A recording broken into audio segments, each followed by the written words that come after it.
Hola, mi nombre es Sabrina Pulgar, estudiante de la Universidad Metropolitana de Caracas, y en este Wikiring estaremos haciendo una reseña del texto Batalla de Carabobo, Guerra, Imaginario Político y Nación del 2021, escrito por Reinaldo Rojas, profesor titular jubilado de la Universidad Pedagógica Experimental Libertador. Este artículo forma parte del libro recopilatorio realizado por José Alberto Olivar Pérez del año 2021, denominado El Crisol de la República, reflexiones en torno a la conmemoración del bicentenario de la Batalla de Carabobo, de 1821 a 2021. Para empezar, el propósito del texto, según lo explica el autor, es de realizar un ensayo de comprensión histórica que indague sobre la formación del Estado venezolano y la construcción de nuestra idea de nación, como comunidad política imaginada. Con tal de entender este concepto, el autor explica que, entre lo que entendemos como historia cultural e historia social, se encuentra lo que concebimos como imaginarios sociales y representaciones colectivas de la nación.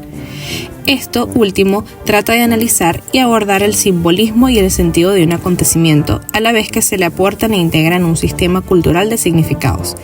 El imaginario político será el que le dé funcionalidad a cada sistema institucional y el factor estructurante que define lo importante y significativo en una cultura.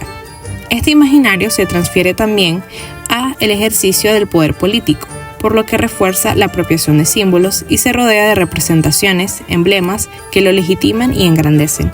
Así, nuestra concepción de historia de la nación es una construcción social y cultural a partir de la formación de una comunidad política, que es la que surge de los procesos de independencia. De esta forma, en el texto se busca explicar los símbolos representativos que se formaron a partir de la Batalla de Carabobo, siendo esta un símbolo por sí mismo, y de allí analizar la construcción de nuestro concepto de nación, que se halla en la conciencia histórica venezolana y que surgen específicamente de la Guerra de la Independencia. El autor Rojas hará un análisis del acontecimiento de la Batalla de Carabobo desde tres dimensiones: la factual, la política y la simbólica. En la dimensión factual, el autor hace un análisis del acontecimiento militar. Rojas concluye que más allá de lograr una victoria en el aspecto de poder físico y armamentístico, la victoria de la Batalla de Carabobo representa también una victoria política. Esa dinámica militar está supeditada a la evolución de dos objetivos políticos: la reunión del Congreso Constituyente en la villa de Rosario de Cúcuta y el desenlace de las negociaciones diplomáticas con el nuevo gobierno liberal de España, ambos en 1820. En este sentido, el triunfo de Carabobo representó el nacimiento político de la República de Colombia y se redujo de forma importante el espacio de poder de la España imperial en el territorio. La victoria de Carabobo vendría a ser un impulso para aquellos que desean la Unión Colombiana, que, como se sabe, fue un proyecto de integración en cierto modo forzado a partir de tres unidades coloniales: el Virreinato de la Nueva Granada, la Capitanía General de Venezuela y la Audiencia de Quito. Por eso se trata más bien de un nacimiento efectivo, concreto, y de un proyecto político que busca responder al proceso de desintegración del Imperio Español en América. En este sentido, su parte militar puede leerse como una proyección del hecho militar en sus efectos políticos. En la dimensión política, Rojas explica la significación de la batalla en el sistema de poder. Así, el autor discute a cabalidad el nacimiento del caudillismo como un sistema de poder predominante.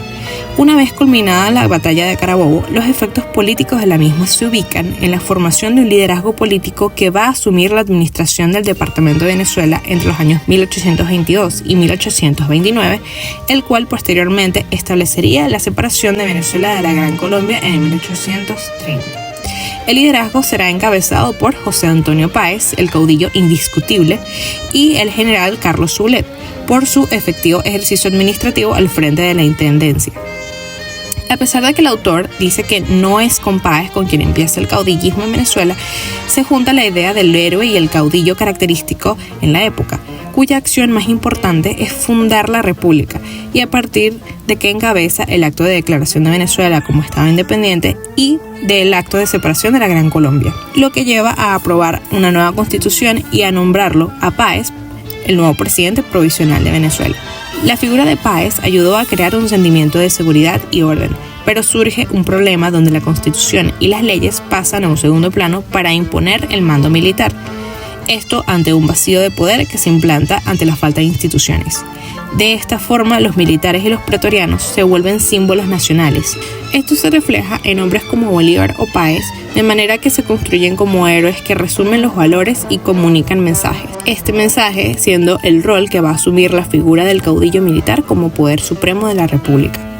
Esta exaltación del hombre militar como quienes ostentan el poder nacerá entonces de la batalla de Carabobo, y este problema pretoriano será producto de la costumbre social que se da a partir de la independencia, donde el hombre militar se acostumbra a mandar y el pueblo a obedecer. En el apartado de la dimensión simbólica, el autor evalúa los mecanismos que han implementado para construir este universo simbólico de nación. Aquí se debate si, como nación, nacimos del acto civil del Acta de Independencia o a partir de un acto bélico de la Batalla de Carabobo. La supremacía del héroe militar será el resultado de 10 años de guerra de independencia y de la necesidad de un orden en las primeras décadas de la República. Sin embargo, pasará también a ser una construcción simbólica, medio y producto de un discurso patriótico y de una narrativa historiográfica que ha colocado lo militar por encima de lo civil. Esto se siguió demostrando a partir de la permanencia de la guerra como mecanismo de lucha por el poder, el predominio de presidentes de origen militar y la transformación del ejército en el primer partido político de la nación. En este sentido, el autor explica que a partir de estos sucesos se forma un imaginario político que dictamina nuestra conciencia histórica, nuestra percepción como comunidad nacional, que base una reivindicación del pasado en busca de un origen establecido. Se vuelve entonces importante el estudio de estos símbolos que juegan un rol en cómo vemos la historia y cómo nos concebimos como nación. El autor concluye que si para nuestra primera generación de independencia el 19 de abril de 1810 es el ombligo de la nación, para la generación de la República de 1830, la batalla de Carabobo parece desplazar esa idea en el imaginario político de la nación. Como conclusión, el imaginario político venezolano que se ha construido a partir del proceso de independencia se basa en el valor de las armas, la lucha militar por el poder y de figuras militares que han sido insaciablemente exaltadas a través de la historia, por encima del valor ideológico y la participación civil. Las figuras insurgentes de esta batalla, como lo son Bolívar o Páez, es constantemente resaltado para recordar a los ciudadanos de la grandeza de Venezuela como Estado, además de ser usado en el discurso político de algunos dirigentes actuales. La historia de Venezuela se vuelve entonces una historia épica que cuenta el relato de una nación débil bajo el mando de un reino autocrático, pero que se libera a través de las acciones y combates de hombres fuertes, quienes son los que traen orden y seguridad.